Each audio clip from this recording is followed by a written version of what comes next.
Hello বন্ধুরা, তোমরা সবাই কেমন আছো? হঠাৎ করে রাত্রে বৃষ্টি নেমে গেল, দোকানে বসে বসে একটি ভিডিও করলাম। বৃষ্টি পড়তেছে। বহুদিন পর বৃষ্টি হওয়ার কারণে আসলেই ঠান্ডা বাতাস বয়ে আসলো, খুবই ভালো লাগতেছে। কিছুক্ষণ বৃষ্টি হওয়ার কারণেই দেখো আবার পানিও উঠে গেল আমার দোকানের সামনে। তো দোকান বন্ধ করে এখন বাসার দিকে যাচ্ছি। সাংবাদিক প্লট গেটের সামনে প্রচুর পানি, প্রায় আমার হাঁটু সমান পানি। পানির কারণে দুই পাশে গাড়ি জাম লেগে গেছে, গাড়িও আসতে পারে না। বিশেষ করে সিএনজি আর প্রাইভেটের খুবই সমস্যা হয়। পানি বেশি হওয়ার কারণে এগুলো বন্ধ হয়ে যায়, তখন ওদের আর গাড়ি ইঞ্জিন স্টার্ট হয় না, ধাক্কায় নিতে হয়।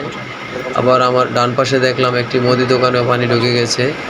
বড় গাড়ি স্পিডে যাওয়ার কারণে ওই পানির স্পিডে ঢেউয়ে মুদি দোকানের ভিতরে পানি ঢুকে গেছে।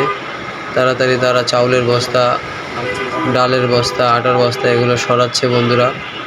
আমাদের এই মিরপুরটা মোটামুটি এই কালশিরোটা কবে যে সমাধান হবে আসলে বলাটা মুশকিল। অল্প কিছুক্ষণ বৃষ্টি হলে বিশেষ করে এখানে পানি জমে যায়, আর এখানে পানি জমে গেলে আশেপাশের দোকানগুলোর খুবই কষ্ট হয়, যা বলার মতো না। কারণ এই দোকানের এই ময়লা পানি দিয়ে পুরো দোকান ভরে যায়। আবার দেখা গেছে পানি চলে গেলে এই দোকানটারে আবার পরিষ্কার করতে হয়, নতুন করে মালামাল সাজাইতে হয়, আবার বেচাকেনা করতে হয় এরকম। তবে আসলে পানির সমাধানটা দ্রুতভাবেই এগুলা করা উচিত, সমাধান করা উচিত।